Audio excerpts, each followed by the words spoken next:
it occurred to me that it might be nice to share with you a little bit of my journey today. So you can see, try not to make you dizzy, but you can see this is the peak that I hiked to today in the Appalachian Mountains.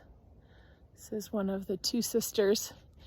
And so frequently we share the peaks. We take pictures and post about the high points of our journeys.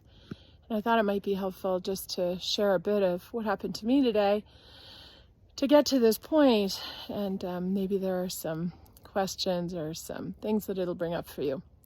So one is that it took me about probably 2 hours between last night and this morning of planning, changing my mind, questioning which trail I was going to hike, thinking, well, it's foggy. When I woke up this morning, it was foggy. I couldn't see clearly.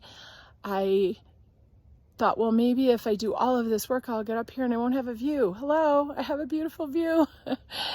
So I kept overthinking it. I kept thinking about, am I wearing the right clothes? It's supposed to be warm today, and maybe I should change my pants. And I read the reviews of this trail, and people were complaining about the snakes. Well, it's winter and the snakes are sleeping, so there weren't going to be snakes.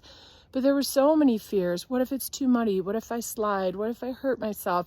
What if I have to turn back?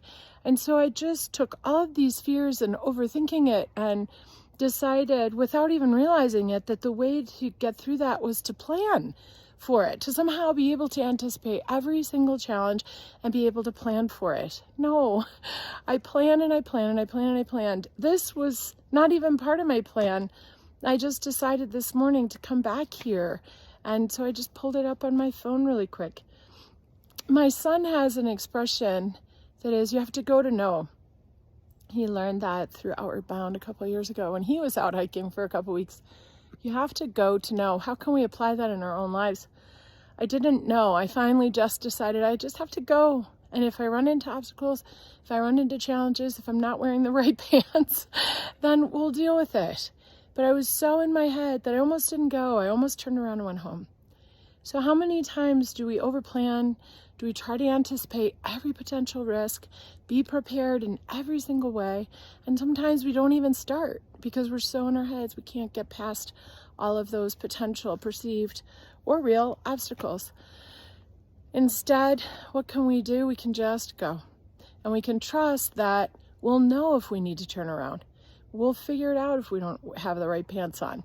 I brought, I've got lots and lots of water. I have a first aid kit. I have an SOS device. I'll be okay, even if something really bad happens.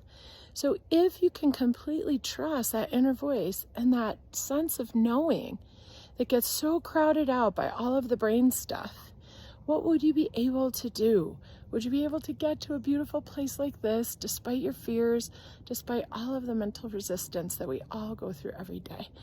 I hope that this will help you to open up, help you to trust your inner voice, and to be able to celebrate your strength and your brilliance and overcoming your fears and resistance in a peak of your own.